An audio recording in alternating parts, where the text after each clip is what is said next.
Everyone mocked her for being ugly, but no one knew the dangerous secret she was hiding. King Oduma was a feared ruler whose name alone caused neighboring lands to tremble. His strength had built an empire, but age was slowly catching up with him. And one problem overshadowed all his victories. He had no son to inherit his throne. Despite having many wives, none had given him a child. His council grew uneasy, urging him to take a bride from the spirit clan. Women believed to possess deep fertility and supernatural strength. Reluctantly, the king agreed. The woman they brought to him was Yara, a quiet, unusual girl with an oddly rough and unattractive appearance.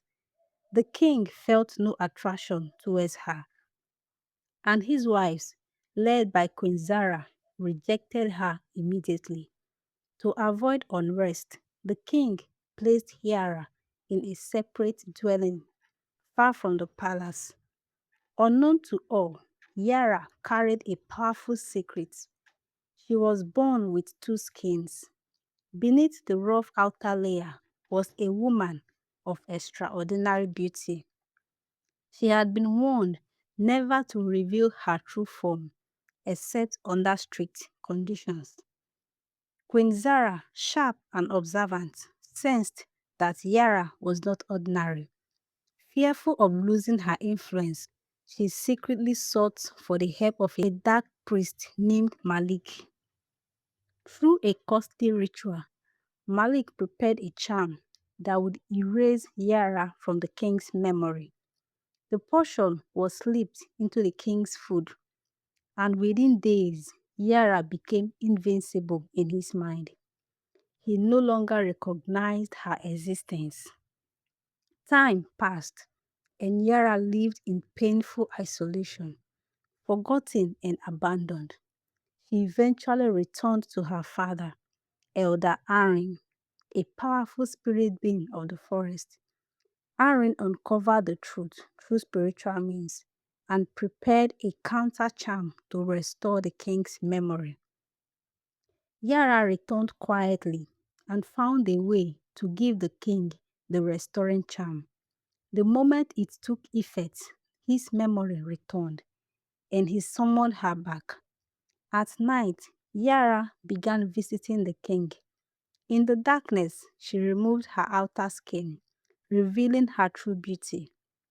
The king fell deeply in love with her, unaware that the woman he admired was the same one he had once rejected. Before dawn each day, she would cover herself again and leave unnoticed. Soon, Yara became pregnant and gave birth to a son, the long-awaited heir.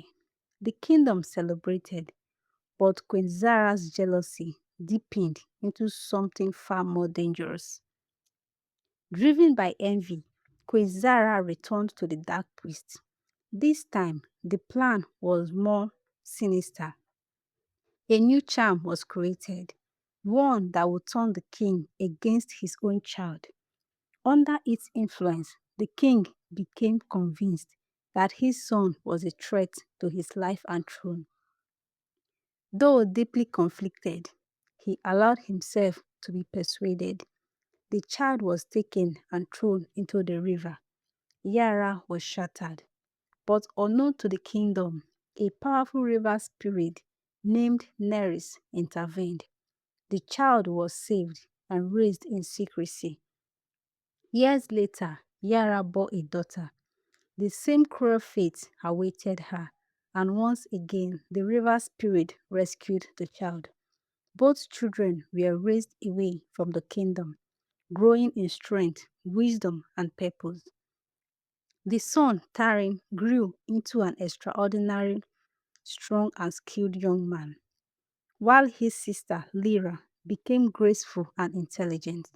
Under the guidance of the river spirit, they learned the truth about their origins. When the time was right, a great wrestling contest was announced in the kingdom. It was an opportunity Tarin could not ignore. He entered the competition as a stranger. One by one, the strongest man in the land fell before him.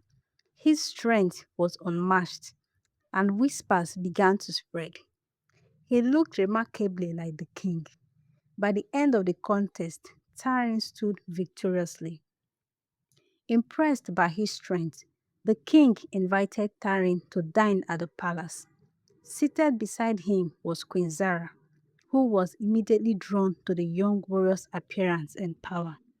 Unaware that he was her victim, she admired him deeply, even desiring him. Tarin, however, knew everything. He recognized her as the architect of his suffering, but chose patience over confrontation. He began to plan.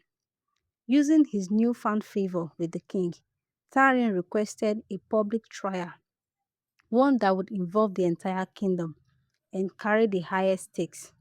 On the appointed day, the people gathered in great numbers. Tarin presented himself first, then revealed his sister, whose beauty and grace captivated the crowd. Finally, he brought forward his mother. Yara appeared without her outer skin for the first time in public.